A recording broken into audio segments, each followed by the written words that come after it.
So a lot of times what happens is as I'm teaching combinations, I'll tell people things. I'll say, for example, I'll say, do this. And then I'll take them in, whatever it is, cut, tap, step, cross, flick, step, cut, catch, throw, touch, whatever. Long, goes for a while. And at the end of that, I say, got it, good, do. No, you don't. Yeah, I know, I do better than that. He doesn't do that. But what happens then is when you see people dance, they look like this. Even though he doesn't do that.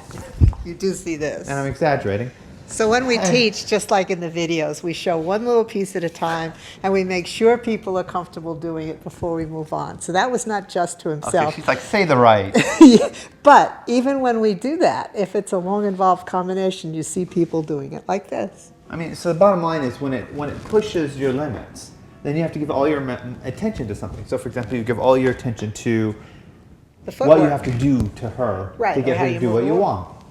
And listen to the word choice. What you have to do to her. Right? So it stops being a participatory thing. It stops being communication. And it starts being, oh, I move my arms this way.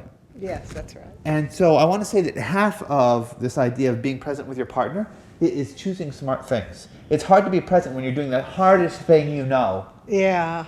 If you're dancing socially, dance less than the hardest thing you know. Dance way less than the hardest thing you know. And also part of it, so if you look at the touch chapter, a lot of it is in the spirit of the chapter on listening. And part of it is just being willing to look at someone, right? So to say hi. Hi. So for example, if she were here, there's a big difference between my looking at the camera and my looking at her. There certainly is. You see that difference? And so I want you to say that sometimes it's okay to look. You don't always have to have your gaze averted as you feel it so intensely, passionately. Sometimes you can feel it intensely, passionately at your partner too. Or not, but I want you to realize there's a person there.